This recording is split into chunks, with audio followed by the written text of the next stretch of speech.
seen, so this is more of a personal perspective, just from what we've seen elsewhere, is the October date hits, the tier 1s will be fully compliant. They'll probably have direct certs with their own custom POS systems, down to the tier 4, very little implementation.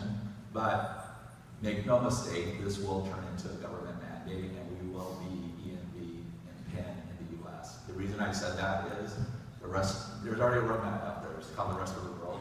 They've already taken this path. And the central bank just yesterday assigned a payment czar to address electronic payments and all the breaches that are happening. So may not have a government mandate today, but I bet you by maybe the end of the year, you're going to start seeing those government mandates. Matt, additional thoughts? Yeah, 2014 was the year of the breach, right? It was all over the news, and we see publications like USA Today, we call it the Mickey Mouse newspaper, didn't mean to offend anybody there, but they're going to publish these little articles about, security. I think they're going to use EMV as a flagship. So I think we're not going to see tons of penetration in the SMB market in 15. I think it will be very, very top of mind. And I think we all need to be thinking about that education component significantly in 2015 and staying out there in front of it. And I mean, one of the great things about our technology is we can actually, depending on the use case, because I think different use cases are actually going to depend on how fast stuff gets deployed. But one of the great things about our solution is you can put it out there and pick up a point-to-point today, and as the EMV solution rolls out, depending on which of our front-ends you're using, it's going to be future-proof, which is a dangerous word, not just for our initial device driver, but as we add more drivers, you're going to be ready in front of it. But I think 15 will be the year of education, I believe. John? Yeah, from our perspective, I can't speak to issuance of other cards. There's a variety of different publications out there and studies that do that, and they're kind of all over the map. From Discover's perspective, we believe that we're going to have the majority of our transactions be compliant by the end of the year. So the majority of our spend will be EMV spend by the end of the year. So it's a pretty aggressive issuance strategy. I think that the thing that I'll condition that statement upon is unless we have early failures. So as I said earlier, we really need the engagement, cooperation, and the real, intestinal fortitude to drive this hard stuff through.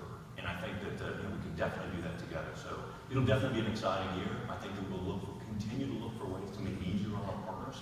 And we will definitely, right after we finish with a round of discussions that we had with the ISV partners, we're going to circle back to our acquirers, and then we're going to hit all the gateways, and we're going to have this additional discussion. We've already had a couple of those already, but we're going to have even more of those as well. Because we really want to find a way that we can take some of the steam out of this transition, make sure that we align some interests, and then celebrate successes.